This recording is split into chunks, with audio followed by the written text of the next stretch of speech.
Hello friends. पिछले lecture में हमने टैली में कंपनी क्रिएट करनी तो सीख ली थी। देखिए, जो पिछले लेक्चर में हमने कंपनी क्रिएट करी थी, कौन सी थी वो? शिवा लिमिटेड। तो उसका जो करंट पीरियड, जो टाइम पीरियड हमने जिस पीरियड के लिए हमने कंपनी क्रिएट करी थी, वो कब से कब तक की थी? 1 अप्रैल 2024 से लेकर 31 मार्च 2025। इस करंट पीरियड में हम अकाउंटिंग करने वाले हैं इस शिवा लिमिटेड के अंदर। तो सबसे पहले आज हम जो सीखने वाले हैं वो क्या है, हम कैसे इसमें अपने लेजर्स क्रिएट करेंगे। ये देखिए, आपको गेटवे ऑफ टैली दिख रहा है पूरा, ये गेटवे ऑफ टैली है। इसके थ्रू हम कैसे इसमें लेजर्स क्रिएट करने वाले हैं तो वो हम आज सीखते हैं। तो ये मास्टर्स लिखा है, मास्टर्स में हम लोग क्या किस पे गए? क्रिएट पे एंटर करा मैंने। अब देखिए, ये बहुत सारी लिस्ट दिख रही है आपको, list of masters, accounting masters. Group बनाना है, लेजर बनाना है, करेंसी, वाउचर टाइप। तो हम क्या करेंगे, हमें जब लेजर पे जाके हमने इसमें एंटर कर दिया तो ये कुछ इस तरीके से दिखा है इसमें। ये देखिए, ये आपको कुछ इस तरीके से दिखेगा। तो अब हमें क्या करेंगे, हम इसमें लेजर क्रिएट करेंगे। तो चलिए, सबसे पहले हम इसमें लेजर क्रिएट करना शुरू करते हैं।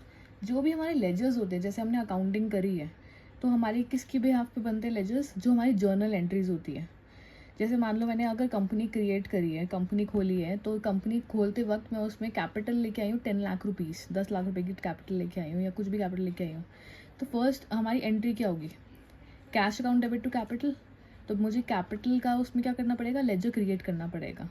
तो यहाँ पे नेम में जोन सा लेजर क्रिएट करना है वो आप यहाँ पे लिखोगे, इस जगह पे। अगर मुझे कैपिटल का लेजर क्रिएट करना है तो मैं यहाँ पे लिखूँगी कैपिटल।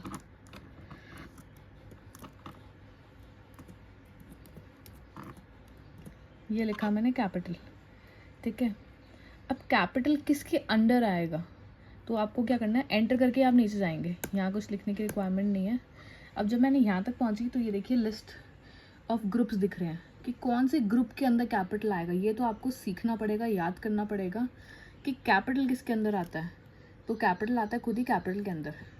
मैंने सी दबाया, ए दबाया, तो ये देखिए ऑटोमेटिकली सी ए से आपको जितनी भी चीज़ें होंगी वो हाईलाइट हो जाएंगी। तो मुझे किस पे जाना है? कैपिटल पे। तो कैपिटल पे क्लिक करके मैं एंटर कर दूंगी। यहाँ ऑटोमेटिकली देखो ये कैपिटल लिखा आ गया। ये कैपिटल का हम लेजर क्रिएट कर रहे हैं, वो किसके अंदर आएगा? कैपिटल अकाउंट के अंदर। अब मुझे क्या करना है, इसको एक्सेप्ट करना है। वो एंटर करके हम इसको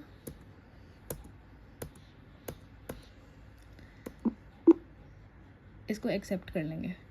अगर हमारा कोई ओपनिंग बैलेंस होता है, हम लेके आते हैं जो कैपिटल, तो हम यहाँ पे भी मेंशन कर सकते हैं, बट अभी हम वो नहीं सीखेंगे। हम डायरेक्टली सिर्फ अभी लेजर क्रिएट करना सीखेंगे। तो एंटर, कंट्रोल ए करके भी आप इसको डायरेक्ट अप्रूव कर सकते हो, एक्सेप्ट कर सकते हो। तो हमारा एक लेजर जो है वो क्रिएट हो गया है। अभी हमने ना जर्नल एंट्री करी थी, वो क्या थी? Cash account debit to capital, कि हमने बिजनेस स्टार्ट करा, कैश आया बिजनेस में। तो यहाँ पे मैं दो चीज़ आपको बताना चाहूँगी, एक कैश और एक प्रॉफिट एंड लॉस अकाउंट। ये दो लेजर्स ऑलरेडी आपकी जो टैली होती है उसमें क्रिएटेड होते हैं, आप उसको दोबारा क्रिएट नहीं कर सकते। देखिए, अगर मैं इसमें कैश का क्रिएट करना चाहूँगी, मैंने लिखा है यहाँ पे कैश, CASH।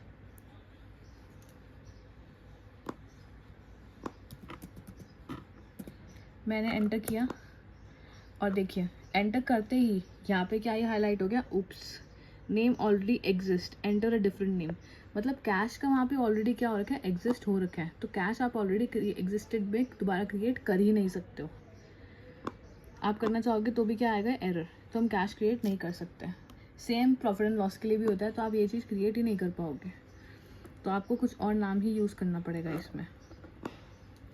चलिए, हम नेक्स्ट करते हैं। अब इसके अलावा हम कुछ भी क्रिएट कर सकते हैं। जैसे मान लो मैं परचेजेस का करती हूँ,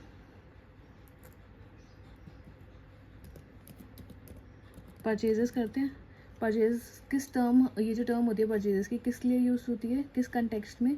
कोई भी चीज़ अगर आपने क्रेडिट पे परचेज करी हो तो परचेजेस के अंडर आएगी। तो जो परचेज का आप लेजर क्रिएट कर रहे हो किसके अंदर आएगा? ये मैंने एंटर करा, जैसे ही मैं यहाँ पे एंटर करती हूँ ये मेरे लिस्ट ऑफ ग्रुप खुल जाता है।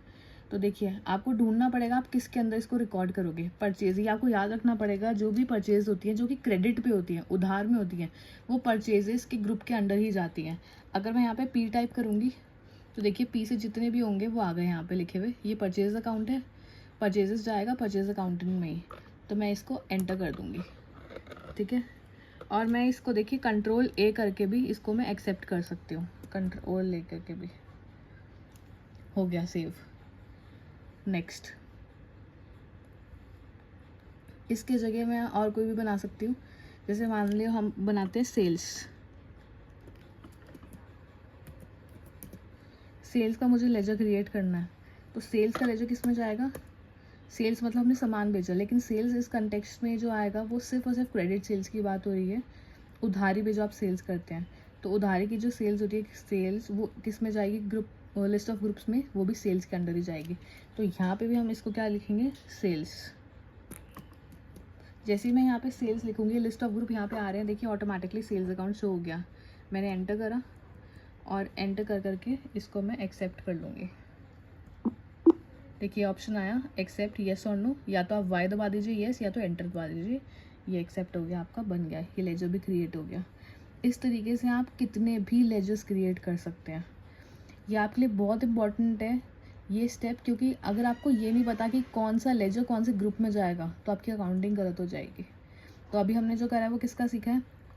कैपिटल का करा है। कैश मैंने आपको बताया ऑलरेडी एग्जिस्टेड होता है। परचेजेस हो गया, सेल्स हो गया। चलिए अब हम करते हैं पावर, जो कि फैक्ट्री में यूज़ होती है। Power, electricity. पावर जो है हमारी फैक्ट्री में यूज़ होती है, और फैक्ट्री के जितने भी खर्चे होते हैं वो डायरेक्ट एक्सपेंसेस होते हैं। तो कौन से ग्रुप के अंदर आएगा? जैसे पावर मैंने लिखा, मैंने एंटर करा, यहाँ पे आए, हमारे लिस्ट ऑफ ग्रुप्स खुल गए। तो पावर मेरे को किस में लेने चाहिए? जितने भी फैक्ट्री के खर्चे होते हैं वो आप लोगों के लिए डायरेक्ट एक्सपेंसेस होते हैं। तो यहाँ पे देखिए ये मेरे को दिख रहा है, ये डायरेक्ट एक्सपेंसेस, ये दिख रहा है। तो मैं इसमें क्लिक कर दूँगी और इसको मैं एंटर करके एक्सेप्ट कर दूँगी। यहाँ पे डायरेक्ट एक्सपेंसेस आ गया। एंटर करके ऑटोमेटिकली क्या हो गया? ये एक्सेप्ट येस और नो आ गया।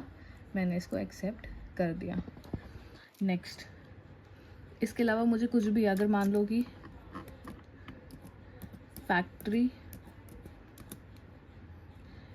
अगर मान लो फैक्ट्री रेंट है, फैक्ट्री रेंट मुझे किस में लेना चाहिए?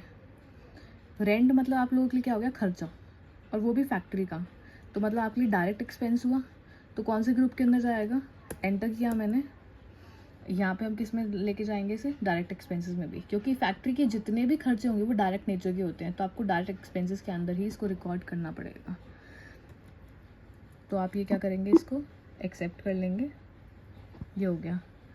इसके अलावा मान लो ऑफिस का कोई खर्चा है, ऑफिस का इलेक्ट्रिसिटी बिल, ठीक है, या ऑफिस का कोई भी एक्सपेंस है, मान लो प्रिंटिंग एंड स्टेशनरी लेते, चलो प्रिंटिंग एंड स्टेशनरी लिखते हैं। Printing and stationery. Printing and stationery मुझे किस में रिकॉर्ड करना चाहिए?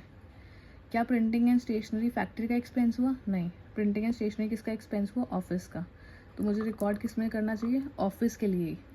जितने भी आपके ऑफिस के खर्चे होते हैं वो कौन से नेचर के होते हैं? इनडायरेक्ट नेचर के। तो यहाँ पे आपको देखना पड़ेगा कि इनडायरेक्ट एक्सपेंसेस कहाँ हैं। ये इनडायरेक्ट एक्सपेंसेस हैं, तो हम इसमें इनडायरेक्ट एक्सपेंसेस को सिलेक्ट करेंगे। यहाँ पे ऑटोमेटिकली शो हो गया और इसको एक्सेप्ट कर देंगे। ये लेजर हमारे क्रिएट हो गए। अगर कभी भी आपकी लेजर क्रिएशन में कोई भी मिस्टेक होती है, आपने गलत ग्रुप में डाल रहा है, आप उसे ऑल्टर कर सकते हो। आप लेजर क्रिएट करके उसे डिलीट भी कर सकते हो, उसको चेंज भी कर सकते हो। अभी हमने काफ़ी सारे लेजर्स क्रिएट कर लिए हैं। अब हम इसको बैक करेंगे।